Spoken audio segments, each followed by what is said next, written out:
Mars, a rock planet in our solar system, one of our closest celestial neighbors. Mars, unlike the Moon, has somewhat of an atmosphere. Mars is also larger than the Moon, which is a satellite of Earth, of course, and it's locked in orbit around the Earth, the Moon is. Mars has its own satellites, as planets do have, not just Earth. This is a place that humans can go to colonize, to live on. Part of the reason to go to the Moon and establish a lunar colony and lunar real estate is so that we can go to Mars and then other places in the universe. Martian real estate. This is going to be a situation where you definitely have tangible land. Mars, the gravity there is not as great as it is on Earth, but it is there. It's greater than the gravity on the Moon. So you have a little bit better of a situation in terms of gravity.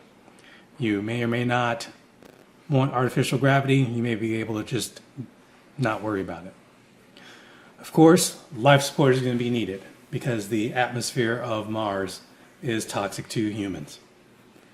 They are doing experiments to try and extract oxygen atoms out of the atmosphere and then be able to have a self-sufficient life support system going forward, where you could take bits and pieces from Mars and then use that for life support. Of course, the ground itself, there are hills, mountains, that kind of stuff. You might be able to do some mining there. Yes, mining, I said it again, because that's how we do things. And that's how we've been doing things for thousands of years as humans. Look at that. That will be able to enable us to use resources in world, on planet, to then help to build and construct things, because you're definitely going to need to do that. All the things that we've talked about before, power, water, food, you're going to get some light here because the sun still exists. It still shines on Mars. It's not as great because Mars is further away from the sun, so the impact of the sun is not as great, but it is still there. You're going to have some colder temperatures there as well. So you're looking at a situation where the real estate is going to have to be self-contained.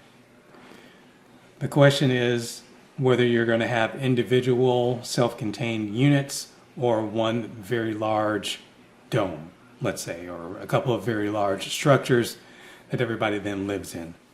As we talked about on space stations and space colonies, you again might want to have that situation like on a nuclear sub or submarine in general, where you have different sections, different compartments within a large dome or other settlements, so that if the outer hull or outer wall is breached, it will not affect the whole entire living space.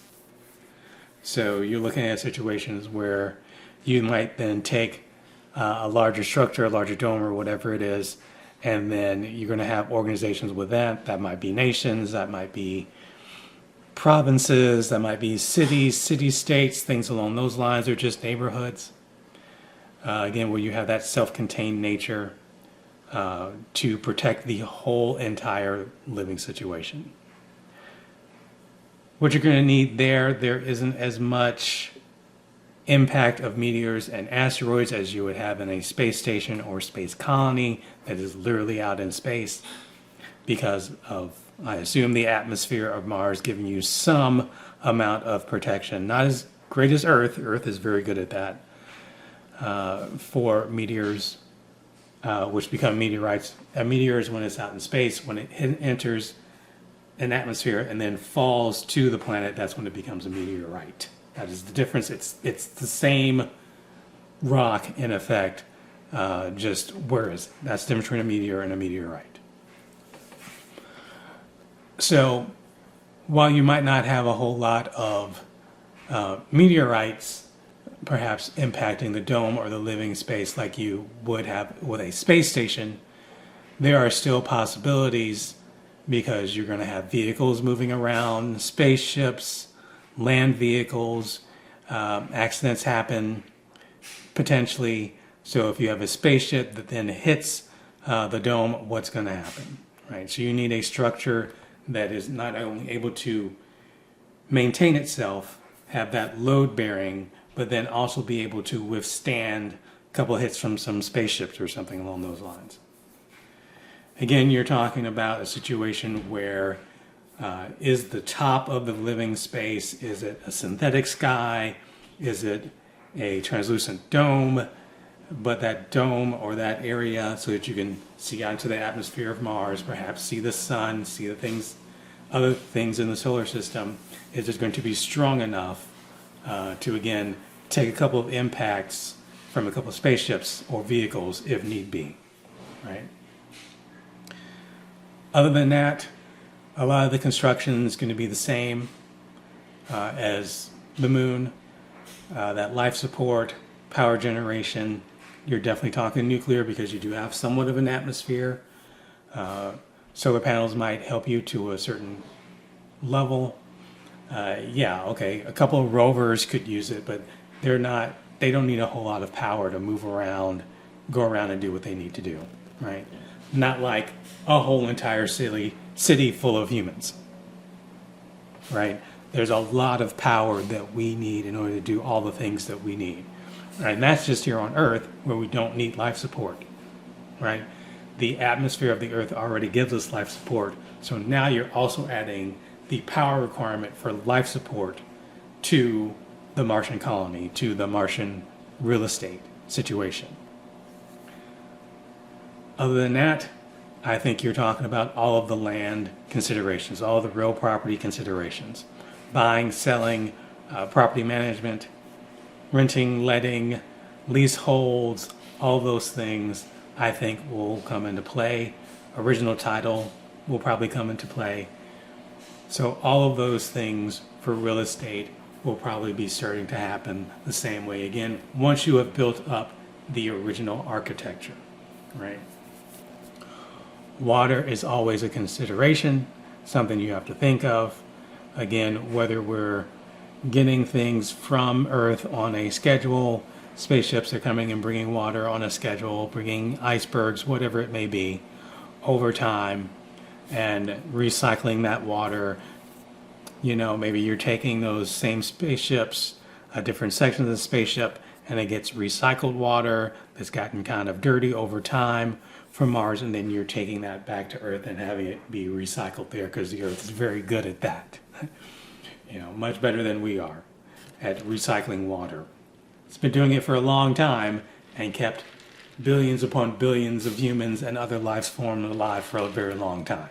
So the Earth knows what to do with water and how to recycle it. All right. Of course, there are humans, so you're going to need all the things. Cops, space cops, firefighters, EMTs, paramedics, all the rest of that, right?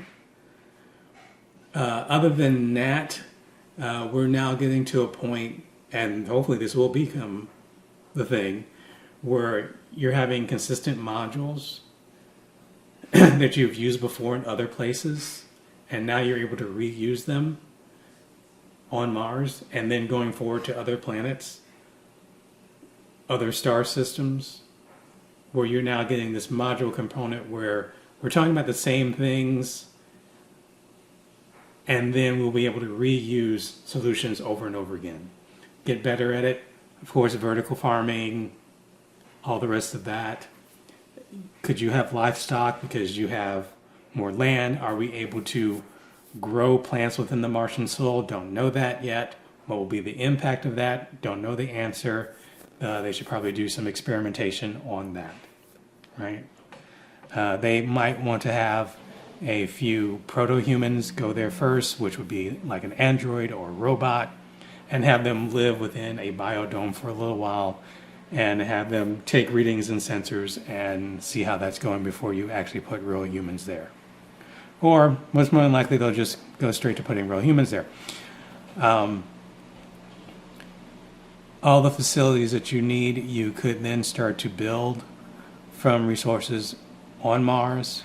Again, there are at least 2 satellites around Mars. Maybe there's more now. But we keep finding things because we don't know everything. And you look, even when you have cameras and probes and all the rest of that, and you think you find stuff, but you don't know everything. And you don't see everything, right? We don't know everything about the universe. Just know that. There's a lot we don't know. There's a lot out in the universe that is quote unquote dark, or sometimes what they call dark matter. Who knows what that is? We just can't really see it. You might be able to see the impact of it, but what is it? Who knows? Right? Lots of different possibilities. Is it just something we can't read? We don't have something to measure it. Just because you can't measure it doesn't mean it does not exist, right? And you need to use the right measurement tool. Right? So do we not just have the right measurement tool to measure it? Right? It's like if someone took a telescope, right, and tried to look at something, or what are you able to see with a telescope? That's, again, only going to be light. You're not going to hear sound. Right? It's not the right device to measure sound with. It is a device for measuring light. Right? And just because you can't measure it does not necessarily mean it does not exist. You maybe just need a different measuring tool or a different way to look at it or perceive it, right? So Mars, a lot of possibilities there because of atmosphere and gravity, a little bit closer to Earth, right? So having the transition from Earth to Mars may not be as great as, say, to the moon or to a space station or space colony where you might be living in 0G all the time.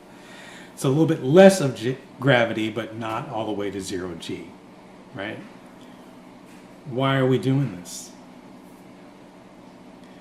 We are pioneers as humans. We go across seas, we explore, we go, and we do things.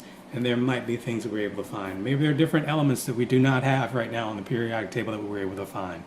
Different processes, things we're able to learn, things we're able to know. And then from Mars, you keep going. You have the asteroid belt. You've got Jupiter, Neptune, Uranus, Pluto. I don't care that they got rid of Pluto from being a planet. It's a planet. I don't care if you come at me. Doesn't matter. It's an arbitrary designation, and then they change something else somewhere along the way, and then now Pluto doesn't fit the designation. That's arbitrary. Sometimes we don't know things. Like, did you know that there's basically a fire shield around our solar system? Nobody knew that. Nobody theorized that until a probe actually went there and hit it. And they're like, oh, hey, there's fire there. Until you actually go there and do it, you don't know. They can speculate all they want, they can theorize all they want, but we need empirical experiment to actually show with real data, right? Or real documentation or an authoritative source, right? There you go. There you have it. So I think we've covered it. We've gotten a lot of the same things going on, but that's okay because that's what we want. We want to have modules. We want to have get a repeatable process, something that you continue to do over and over again to lead to success, right? So, Mars is on the horizon. We can be a multi-planetary, multi-world species. It is a possibility. Mars. There you have it.